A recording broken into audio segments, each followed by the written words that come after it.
یہ دیکھیں، اعوذ باللہ من الشیطان الرجیم، بسم اللہ الرحمن الرحیم، ولا تلبسوا الحق بالباطل وتکتموا الحق وانتم تعلمون۔ اس سے پہلے اہل کتاب کی قباحتوں کا بیان شروع تھا کہ اہل کتاب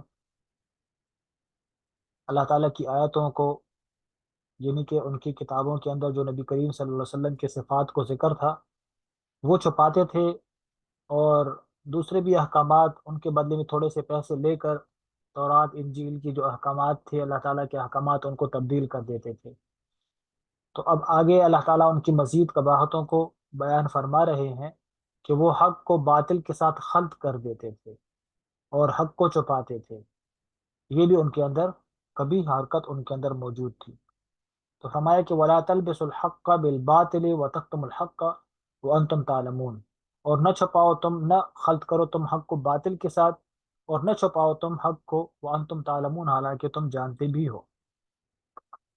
تو وَلَا تَلْبِسُوا اے تخلطوا، اس میں اشارہ ہے اس بات کی طرف کہ معنی کی طرف اشارہ ہے کہ تلبسو تخلطو کے معنی میں ہے، خلط کرنا، ملانا کسی چیز کو، ایک چیز کو دوسری چیز کے ساتھ۔ تو تم مت ملاؤ الحق کا حق کو، الذی انزلت علیکم، یہاں پر اشارہ کیا اس بات کی طرف کہ الف لام عہدی ہے، اور معہود چیز کی طرف اشارہ ہے، اور اس کا مصداق کیا ہے؟ الذی انزلت علیکم، اس حق کا مصداق جو میں نے آپ کی طرف اتارا تھا، یعنی تورات۔ تو اس کو تم، اس حق کو تم خلط نہ کرو بالباطل، باطل کے ساتھ، بالباطل الذی تفترونہ، وہ جو تم جھوٹ باندھتے ہو۔ یہاں پر بھی اشارہ ہے کہ الف لام عہد خارجی ہے، اور اس کا مصداق الذی تفترونہ، جو تم اپنی طرف سے باندھتے ہو، یہ باطل ہے۔ جو اپنی طرف سے بنا کر تم اللہ تعالیٰ کے احکامات کے طور پر اس کو پیش کرتے ہو، تو وہ باطل ہے۔ تو وہ حق جو اللہ تعالیٰ کی طرف سے نازل ہوا، اس کو تم خلط کرتے ہو ان چیزوں کے ساتھ جو خود کو تم بنا کر اس کو اللہ تعالیٰ کی طرف منسوب کرتے ہو۔ تو حق چیز کو اس باطل چیز کے ساتھ جو خود سے تم بناتے ہو، اس کے ساتھ خلط نہ کرو۔ ولا تکتموا الحق، اور نہ چھپاؤ تم حق کو۔ یہاں پر لام کو ذکر کیا، لائے نفی کو ذکر کیا، اس میں اشارہ ہے اس بات کی طرف کہ اس تکتمو کا عطف اس لام کے نیچے اس تلبسو کے اوپر ہے۔ تو اس میں اشارہ کیا کہ جب اس تلبسو کا عطف تکتمو کا عطف اس تلبسو کے اوپر ہے اور لام کے نیچے یہ داخل ہے، تو اس کا مطلب ہوا کہ یہاں پر بھی نفی مقصود ہوگی۔ یہ بھی نہیں کا صیغہ ہے، اس کا صیغہ ہے نہیں کا صیغہ۔ ولا تکتموا الحق کا، وَتَكْتُمُ الْحَقَّ یعنی کہ وَلَا تَكْتُمُ الْحَقَّ، اور نہ چھپاؤ تم حق کو، نعت محمد صلی اللہ علیہ وسلم۔ اس میں اشارہ ہے اس بات کی طرف کہ یہاں پر بھی الف لام عہد خارجی کے لیے ہے، اور اس کا مصداق نعت محمد صلی اللہ علیہ وسلم، نبی کریم صلی اللہ علیہ وآلہ وسلم کی صفات ہیں، کہ ان صفات کو یہ لوگ چھپاتے تھے۔ وَأَنْتُمْ تَعْلَمُونَ، حالانکہ تم جانتے بھی ہو، حالانکہ تم جانتے ہو کہ یہ حق ہے، پھر بھی تم اس کو چھپاتے ہو۔ انہ الحق، اس میں اشارہ کیا اس بات کی طرف کہ تعلمون، اس کا مفعول بھی یہ محذوف ہے، جو کیا ہے؟ انہ الحق، تم یہ بات جانتے ہو کہ یہ حق ہے، نبی کریم صلی اللہ علیہ وسلم کی صفات حق سچ ہے، پھر بھی تم اس کو چھپاتے ہو، تو یہ کام تم نہ کیا کرو۔ اقیموا الصلاۃ وآتوا الزکاۃ وارکعوا مع الراکعین، اور قائم کرو تم نماز کو، اور زکوٰۃ ادا کیا کرو، اور رکوع کرو رکوع کرنے والوں کے ساتھ۔ اقیم الصلاۃ، اس سے پہلے ایمان کا امر تھا، اللہ تعالیٰ نے ان کو ایمان کا حکم دیا۔ اب فروعات کا حکم ہے کہ ایمان لانے کے بعد نیک کام بھی کیا کرو، ایمان لانے کے بعد نیک کام کیا کرو۔ تو اقیم الصلاۃ، نماز قائم کیا کرو، اور زکوٰۃ ادا کیا کرو، اور رکوع کرو رکوع کرنے والوں کے ساتھ۔ صلوا مع المصلین، اس میں اشارہ ہے اس بات کی طرف کہ ورکعوا مع الراکعین، رکوع کرو رکوع کرنے والوں کے ساتھ۔ اس میں اشارہ ہے کہ یہاں پر ذکر جز ہے، مراد اس سے کل ہے، ذکر جز ہے اور مراد اس سے کل، یعنی کہ مکمل نماز مراد ہے، رکوع بول کر جز مراد لے لیا۔ ورکعوا مع الراکعین اے مع المصلین، راکعین سے مراد مصلین ہے۔ محمد و اصحابہ، اشارہ کیا اس بات کی طرف کہ یہاں پر راکعین سے جو مصلین مراد ہے، تو وہ مصلین کون ہے؟ صحابہ ہیں نبی کریم صلی اللہ علیہ وسلم اور ان کے صحابہ مراد ہیں۔ ونزل فی علمائهم كانوا يقولون لأقربائهم المسلمین اثبتوا على دین محمد صلی اللہ علیہ وسلم فإنه حق۔ یہ شان نزول بیان کر دیا ما بعد کے لیے، ما بعد اتأمرون الناس بالبر، اس کے لیے شان نزول کو بیان کر دیا۔ شان نزول یہ ہے کہ جو یہودیوں کے علماء، ان کے جو رشتہ دار تھے، اگر ان میں سے کوئی ایمان لے کر آتا تو ان کو پھر چھپ چھپا کر کہتے تھے کہ بھئی یہ جو تم ایمان لے کر آئے ہو محمد صلی اللہ علیہ وسلم پر، یہ تم نے اچھا کام کیا ہے، وہ حق سچ نبی ہیں، لہٰذا تم اس ایمان کے اوپر قائم رہنا۔ اگر دوسرے اہل کتاب تمہیں کوئی باتیں کرے تو ان کی باتوں میں آ کر تم یہ ایمان نہ چھوڑ دینا، اپنی باتوں اپنے ایمان کے اوپر قائم رہنا۔ تو اپنے رشتہ داروں کو کہتے کہ ہاں یہ حق سچ ہے، تم اس کے اوپر قائم رہو۔ تو اس کے بارے میں نازل ہوئی یہ والی آیت کہ تأمرون الناس بالبر، کیا تم حکم کرتے ہو لوگوں کو بالبر نیکی کا، وتنسون انفسکم اور بھولتے ہو اپنے آپ کو، وانتم تتلون الکتاب حالانکہ تم پڑھتے ہو کتاب، افلا تعقلون کیا تم میں کوئی عقل نہیں ہے۔ تو اتأمرون الناس بالبر، کیا تم حکم کرتے ہو لوگوں کو نیکی کا، بالبر اشارہ کیا یہاں پر اس بات کی طرف کہ بالبر، یہاں پر جو الف لام ہے تو الف لام عہدی ہے اور اس کا اصداق وہ ایمان ہے، بالبر بالایمان۔ بمحمد یہاں پر مومن بھی کو بیان کر دیا، ایمان لے کر آنا ہے تو کس پر؟ بمحمد صلی اللہ علیہ وسلم، کہ نیکی سے مراد ایمان بمحمد صلی اللہ علیہ وسلم مراد ہے۔ وتنسون انفسکم، وتنسون انفسکم اے تترکونہا فلا تأمرونہا بہ، تم بھولتے ہو اپنے آپ کو، صاحب جلالہ نے فرمایا کہ تترکونہا تم چھوڑتے ہو اپنے آپ اور خود کو اس چیز کا حکم نہیں کرتے۔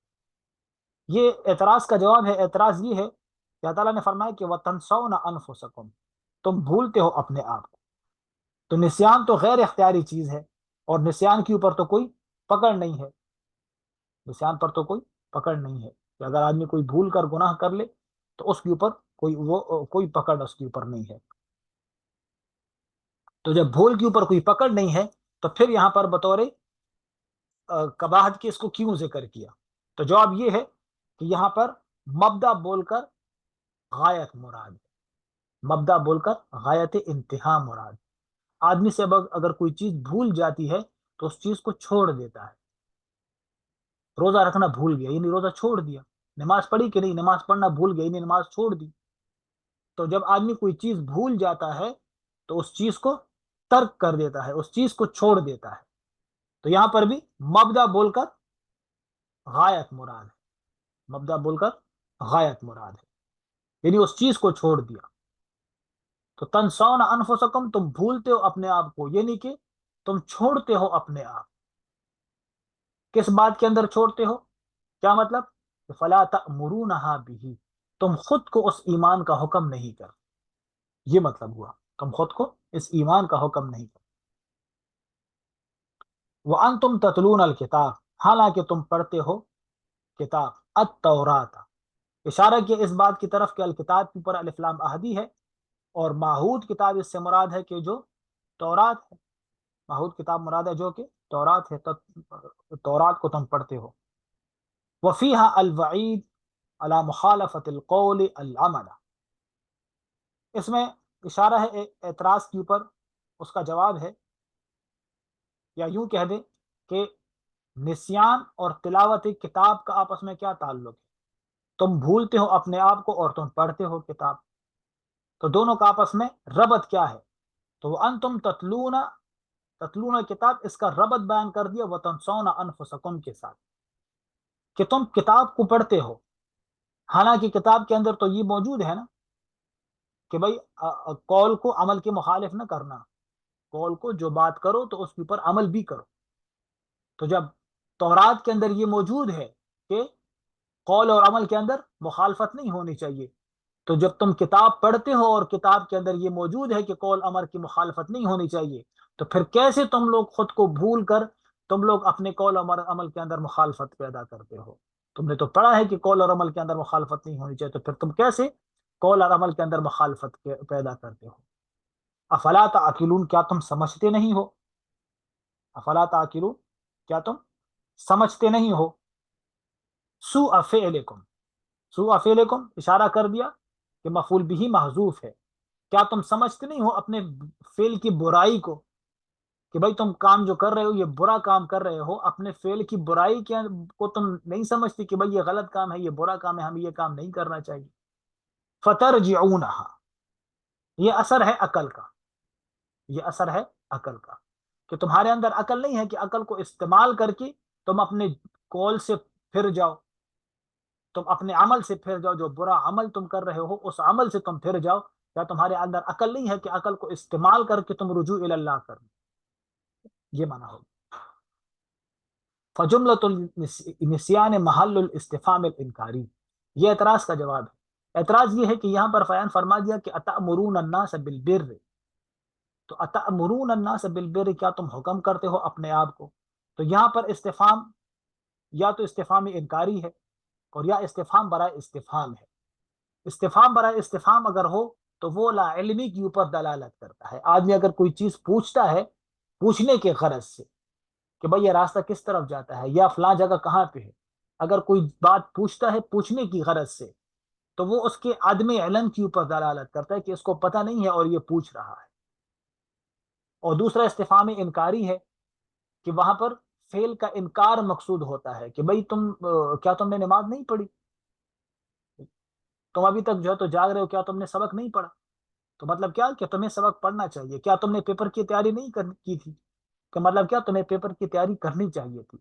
یہ استفہام انکاری ہے کہ کبھی کبھی استفہام جس چیز پر داخل ہوتا ہے تو وہاں پر دخول مراد، وہاں پر اس کام کا انکار مراد ہوتا ہے. تو یہاں پر اگر استفہام برائے استفہام لے تو یہ ہو نہیں سکتا کیونکہ اللہ تعالیٰ کے علم سے تو کوئی چیز باہر نہیں ہے. اور اگر استفہام انکاری مراد لے تو پھر معنی مطلب ہوگا کہ اس حرف استفہام جس پر داخل ہوا ہے اس کا انکار مقصود ہے. تو اگر انکار مقصود ہو تو معنی یہ ہو جائے گا کیا تم لوگوں کو نیکی کا حکم کرتے ہو، یعنی لوگوں کو نیکی کا حکم نہیں کرنا چاہیے، پھر یہ معنی ہو جائے گا. تو یہاں پر کون سا استفہام ہے؟ جواب دیا کہ وہ استفہام انکاری ہے اور اس کا تعلق وتنسون انفسکم کے ساتھ. اشارہ اس میں اصول یہ ہے کہ جب استفہام انکاری دو چیزوں پر داخل ہو، جب استفہام انکاری مجموعہ کے اوپر داخل ہو تو کبھی کبھی انکار مجموعے کا ہوتا ہے اور کبھی انکار ایک چیز کا ہوتا ہے. سمجھا گئی بات؟ کبھی انکار مجموعہ کا ہوتا ہے اور کبھی انکار اس مجموعے میں سے ایک چیز کا ہوتا ہے. تو یہاں پر استفہام داخل ہوا ہے دو چیزوں پر، امر الناس بالبر اور نسیان انفسکم، دو چیزیں. تو یہاں پر جو انکار مقصود ہے تو انکار دوسری چیز کا مقصود ہے، پہلی چیز کا مقصود نہیں ہے. سمجھا گئی بات؟ کیا تم انکار حکم کرتے ہو لوگوں کا اور بھولتے ہو اپنے آپ کو، یعنی کیا تم اپنے آپ کو بھولتے ہو، یعنی کہ تمہیں اپنے آپ کو نہیں بھولنا چاہیے، خود کو بھی اس چیز کا حکم کرنا چاہیے. ٹھیک ہے، چلیں یہاں تک بس کرتے ہیں، باقی پھر انشاءاللہ کل پڑھتے ہیں.